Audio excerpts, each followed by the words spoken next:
नमस्कार, उत्तराखंड समाचार में आपका स्वागत है। मैं हिना जोशी छेत्री। आइए सबसे पहले नजर डालते हैं आज के मुख्य समाचारों पर। गैरसैंण में होगा उत्तराखंड का बजट सत्र। मुख्यमंत्री त्रिवेंद्र सिंह रावत ने बजट को लेकर आम जनता से मांगे सुझाव। कहा, गैरसैंण में सत्र होने से दूरस्थ क्षेत्रों की समस्याएं आती हैं सामने। उत्तराखंड सरकार ने केंद्रीय बजट में राज्य के लिए मांगा ग्रीन बोनस। कैबिनेट मंत्री मदन कौशिक ने कहा, दुर्गम भौगोलिक हालात के चलते राज्य की आवश्यकताएं हैं अलग।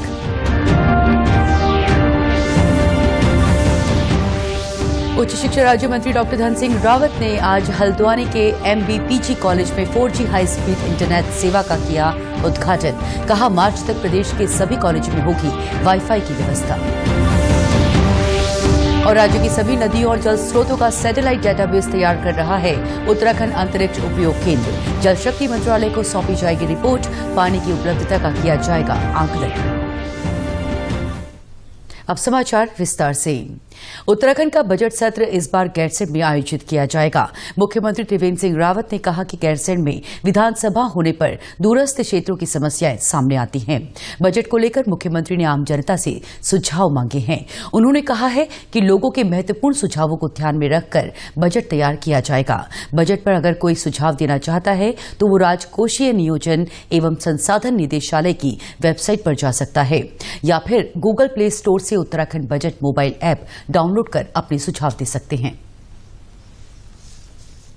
इस बार का जो बजट सत्र हमारा होगा वो गैरसैंण में होगा और वहीं पर हमारे जो विधानसभा है वो बजट सत्र के भी निर्णय लेगी और आने वाले वर्ष के लिए सरकार क्या सोचती है, सरकार के रोड मैप क्या है आने वाले वर्ष के लिए, वो सब वहां पर घोषित किया जाएगा। मुख्यमंत्री त्रिवेंद्र सिंह रावत ने मुख्य सचिव ओम प्रकाश के साथ देहरादून में गढ़वाल कमिश्नर कैंप कार्यालय का औचक निरीक्षण किया। निरीक्षण के दौरान कार्यालय में तैनात 11 कार्मिकों में से मौके पर केवल 4 कार्मिक ही उपस्थित मिले। मुख्यमंत्री ने गढ़वाल कमिश्नर रविनाथ रमन को निर्देश दिए कि जिन कार्मिकों के रजिस्टर में हस्ताक्षर नहीं है उनका वेतन तत्काल रोका जाए। इसके साथ ही मुख्यमंत्री ने लगभग 1 घंटे तक कमिश्नर कार्यालय की फाइलें चेक की। निरीक्षण के दौरान मुख्यमंत्री को पता चला कि देहरादून आने वाली फाइलों की रिसीविंग पौड़ी कमिश्नर कार्यालय में होती है। इस पर उन्होंने नाराजगी जताई और व्यवस्था बदलने के निर्देश दिए। जो फाइलें हैं ये कमिश्नर का कैंप कार्यालय है देहरादून में, तो फाइलें रिसीव होने जाती हैं पौड़ी। देहरादून की फाइलें एक बड़ी भारी जो कहना चाहिए खामी और निश्चित रूप से फाइलें पौड़ी जाने का कोई औचित्य नहीं है। कैंप ऑफिस में ही उनको रिसीट होना चाहिए और उसमें दर्ज होना चाहिए। तो ये कुछ कमियां वहां पर पाई गई है। केंद्रीय बजट से पहले वित्त मंत्री निर्मला सीतारामन ने राज्यों और केंद्र शासित प्रदेशों के वित्त मंत्रियों के साथ बैठक की। बैठक में कैबिनेट मंत्री मदन कौशिक ने उत्तराखंड की आवश्यकताओं पर अपने सुझाव दिए। आयुष, ग्रीन बोनस, वन एवं पर्यावरण, पर्यटन, उद्योग, मनरेगा के क्षेत्र में केंद्र से अतिरिक्त बजट की मांग की गई। शासकीय प्रवक्ता मदन कौशिक ने कहा कि केंद्रीय वित्त मंत्री से खासतौर पर ग्रीन बोनस की मांग की गई। हमने उत्तराखंड राज्य के लिए उनको 14-15 सुझाव दिए हैं। इसमें प्रमुख रूप से ग्रीन बोनस हमने कहा है कि राज्य के अंदर जो ग्रीन बोनस की व्यवस्था उसको लागू की जाए, क्योंकि हम लोग 71% क्षेत्रफल पर या तो हमारे ग्लेशियर है या वन है या हमारी गंगा है, नदी है, और उन 71% की संरक्षण करने की जिम्मेदारी राज्य की है। इसलिए ग्रीन बोनस की व्यवस्था हमारे पास होनी चाहिए और इसके लिए माननीय मंत्री जी ने इसको माना कि हाँ ये उत्तराखंड राज्य की जो बात है या हिमालय राज्यों की ये प्रमुख मांग है। मदन कौशिक ने राज्य का पक्ष रखते हुए स्पेशल इकोनॉमिक जोन की तर्ज पर केंद्र की सहायता से स्पेशल आयुष जोन बनाने की बात कही। सीमांत क्षेत्र विकास कार्यक्रम के तहत केंद्र के आवंटन को बढ़ाने की जरूरत बताई। उन्होंने कहा कि उत्तराखंड से नेपाल और चीन की अंतर्राष्ट्रीय सीमाएं लगी हुई हैं। इन क्षेत्रों में अवस्थापना सुविधाओं का विकास अन्य क्षेत्रों के मुकाबले कम हुआ है, जिसके कारण यहां से लोगों का पलायन हो रहा है, जो कि सुरक्षा के लिहाज से सही नहीं है। कार्मिक और सतर्कता विभाग स्वास्थ्य उपकेंद्रों में औषधि खरीद घोटाले और भीमताल में करीब 15 साल पहले हुए फर्जी गूल निर्माण मामले की जांच करेगा। केंद्र सरकार ने स्वास्थ्य उपकेंद्रों में औषधि खरीद के लिए धनराशि दी थी, जिससे खरीदी गई दवाइयों की किट और आशा किट का पूरा इस्तेमाल नहीं हो पाया। ये किट रुड़की के ड्रग वेयर हाउस में खराब हो गई। मुख्यमंत्री त्रिवेंद्र सिंह रावत ने इस मामले में दोषी कर्मचारियों से नियमानुसार धनराशि की वसूली करने के निर्देश दिए हैं। इसके साथ ही राज्य में लघु सिंचाई विभाग में वर्ष 2002 से 2007 के बीच नहरों के निर्माण के लिए दिए गए बजट में फर्जीवाड़ा सामने आया। एकल जांच आयोग ने रिपोर्ट दी थी कि नहर बनाई ही नहीं गई। इस मामले में लघु सिंचाई विभाग के तत्कालीन कर्मचारियों पर विभागीय कार्रवाई की जाएगी। राज्य सरकार ने त्रिस्तरीय पंचायतों के लिए 31 करोड़ से अधिक की धनराशि मंजूर की है। इसके साथ ही मनरेगा के तहत 150 दिन के रोजगार के लिए तकरीबन 84 करोड़ की अतिरिक्त धनराशि की स्वीकृति दी है। सेवानिवृत्त राजकीय पेंशनर्स की मांग भी पूरी की गई है। मुख्यमंत्री त्रिवेंद्र सिंह रावत ने 1 जनवरी 2016 से 31 अक्टूबर 2018 तक के पेंशन के एरियर का भुगतान एक मुश्त किए जाने पर सहमति दे दी है। राजकीय सेवा से रिटायर हुए इन पेंशनरों का 7वें वेतन आयोग की संस्तुतियां लागू होने पर एरियर का भुगतान कई सालों से लंबित था। उत्तराखंड सरकार गेस्ट टीचरों के साथ ही सहायता प्राप्त अशासकीय विद्यालयों में कार्यरत पीटीए शिक्षकों का मानदेय बढ़ाने जा रही है। उन्हें 10,000 रुपए मानदेय दिया जाएगा। शिक्षा मंत्री अरविंद पांडे ने बताया कि पिछले 5 साल से नियमित तौर पर कार्य कर रहे पीटीए शिक्षकों को ये मानदेय दिया जाएगा। वहीं गेस्ट टीचरों का वेतन भी 15,000 से बढ़ाकर 25,000 किया जा रहा है। शिक्षा मंत्री ने कहा कि शासन स्तर पर इस पर जल्द फैसला लिया जाएगा। पीटीए के माध्यम से रखे गए, लेकिन उनकी योग्यता पूर्ण है। 5 साल लगातार पढ़ाते हुए हो गए, लेकिन उनको गवर्नमेंट पैसा नहीं देती है, उनको वेतन नहीं देती है। उनको पीटीए समझे अपने माध्यम से 2,000 कहीं 4,000। लेकिन हमारा कहना यह है कि बच्चों की योग्यता पूर्ण है और नियमित रूप से 5 साल पढ़ा गए हैं वो, तो ऐसे बच्चों को भी मानदेय 10,000 रुपए गवर्नमेंट की तरफ से उनको भी जाना चाहिए। उच्च शिक्षा राज्य मंत्री डॉक्टर धन सिंह रावत ने आज हल्द्वानी के एमबीपीजी कॉलेज में 4G सेवा का उद्घाटन किया। उन्होंने बताया कि मार्च तक प्रदेश के सभी कॉलेजों को वाईफाई से जोड़ दिया जाएगा। उन्होंने कहा कि उत्तराखंड के किसी भी महाविद्यालय में प्राचार्य की कोई कमी नहीं होगी। कहीं कमी है तो सरकार उसको सुधारने की दिशा में प्रयास लगातार कर रही है। मार्च के महीने हम सभी कॉलेजों को वाईफाई फ्री करने वाले हैं, ताकि बच्चों को पठन पाठन में कोई दिक्कतें ना आए। साथ ही हम प्रत्येक कॉलेज में 14 कंपोनेंटों में काम कर रहे हैं कि बच्चों को 100% किताबें दी जाएंगी, उनको लाइब्रेरी के उपकरण दिए जाएंगे, उनको खेल का सामान दिया जाएगा। प्राचार्य हमने दे दिए हैं। 100% फैकल्टी हमारी सरकार जो है कॉलेजों को दे रही है। इसके साथ ही उच्च शिक्षा राज्य मंत्री ने हल्द्वानी में उत्तराखंड मुक्त विश्वविद्यालय में 87 लाख रुपए की लागत से बनने वाले कुलपति आवास का भूमि पूजन किया।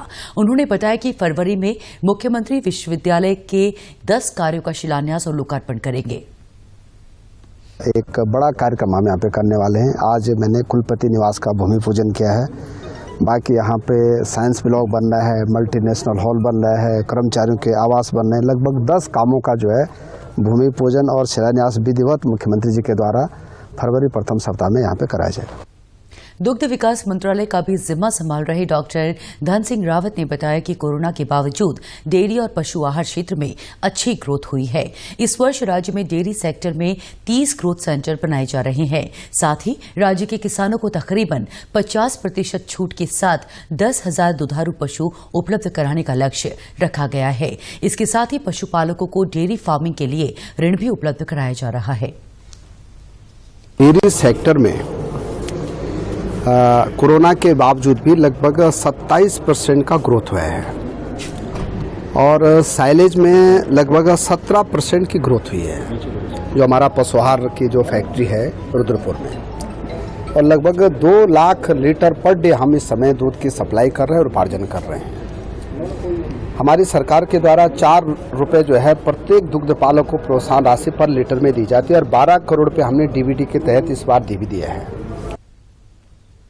उत्तराखंड अंतरिक्ष अनुप्रयोग केंद्र यानी यूसैक के वैज्ञानिकों की टीम जल शक्ति मंत्रालय के निर्देश पर राज्य की सभी नदियों के साथ ही झरनों, झीलों, नालों और खालों समेत सभी जल स्रोतों का सैटेलाइट डाटाबेस तैयार कर रही है। ऐसी नदियों, झरनों, झीलों और जल स्रोतों को भी चिन्हित किया जा रहा है जिनके बारे में फिलहाल जानकारी नहीं है। यूसैक के निदेशक महेंद्र प्रताप सिंह बिष्ट ने बताया कि नदियों का डाटाबेस तैयार कर जल शक्ति मंत्रालय को इसकी रिपोर्ट सौंपी जाएगी। इस डाटाबेस का मकसद पानी की उपलब्धता का पता लगाना है ताकि जल संकट की स्थिति का आकलन किया जा सके। मेन हमारे पास भंडारण कितना है, चाहे वो सॉलिड फॉर्म में हो चाहे लिक्विड फॉर्म में हो। तो सॉलिड फॉर्म बोले तो ice and snow covered area, उसको हम मैप करते हैं पूरे उत्तराखंड का। और दूसरा जो रिवर्स है हमारे कैचमेंट में अलग अलग नदियों में है, आपकी गंगा होगी, यमुना होगी, गंगा की 2 धाराएं हैं, भागीरथी, अलकनंदा, इसी प्रकार आप पिंडर, धौली, हाँ, इन सब नदियों का हम लोग पूरा एक कंप्लीट मैप तैयार कर रहे हैं। यूसैक के निदेशक ने बताया कि ग्लेशियर से निकलने वाली नदियों के साथ ही बरसाती नदियों की स्थिति की पड़ताल भी की जा रही है। परमानेंट स्नोफेड स्ट्रीम्स हैं और कुछ ऐसी नदियां हैं जो कि हमारे पास बरसाती नाले जिनको हम बोलते हैं, रेनफेड स्ट्रीम्स। तो इन दोनों नदियों का में कितना पानी है, कब इनकी क्या क्या स्थिति है, इसका आकलन हमारा उत्तराखंड अंतरिक्ष उपयोग कंटिन्यूअसली मॉनिटरिंग कर रहा है। यूसैक के अलावा राष्ट्रीय जल विज्ञान संस्थान के वैज्ञानिक और सिंचाई विभाग के अभियंता भी अपने स्तर पर नदियों का डाटा तैयार कर रहे हैं। पानी से जुड़ी नीतियां बनाने में इस डाटा से मदद मिलेगी। साथ ही नदी नालों वाले क्षेत्र में फिशिंग, स्पोर्ट्स और पर्यटन से जुड़े काम भी किए जा सकेंगे।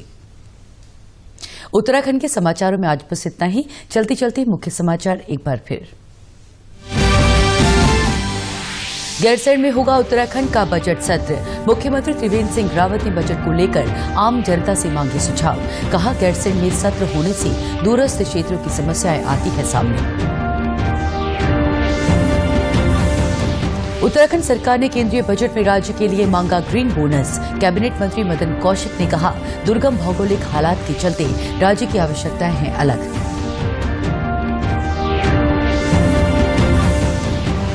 उच्च शिक्षा राज्य मंत्री डॉक्टर धन सिंह रावत ने आज हल्द्वानी के MBPG कॉलेज में 4G हाई स्पीड इंटरनेट सेवा का किया उद्घाटन। कहा, मार्च तक प्रदेश के सभी कॉलेजों में होगी वाईफाई की व्यवस्था। और राज्य की सभी नदियों और जल स्रोतों का सैटेलाइट डाटाबेस तैयार कर रहा है उत्तराखंड अंतरिक्ष उपयोग केंद्र। जल शक्ति मंत्रालय को सौंपी जाएगी रिपोर्ट। पानी की उपलब्धता का किया जाएगा आकलन। उत्तराखंड की खबरों के लिए आप हमसे सोशल मीडिया के जरिए भी जुड़ सकते हैं। हमारा ट्विटर हैंडल है DDNews_देहरादून। हमारा फेसबुक पेज है DD News उत्तराखंड और हमारे YouTube channel DD News Uttarakhand को भी आप सब्सक्राइब कर सकते हैं। कोरोना संक्रमण से बचने के लिए मास्क का अनिवार्य रूप से और सही ढंग से प्रयोग करें। साथ ही सामाजिक दूरी का ख्याल रखें। नियमित रूप से हाथ धोएं और याद रखें, कोरोना को हराना है, मास्क जरूर लगाना है। नमस्कार।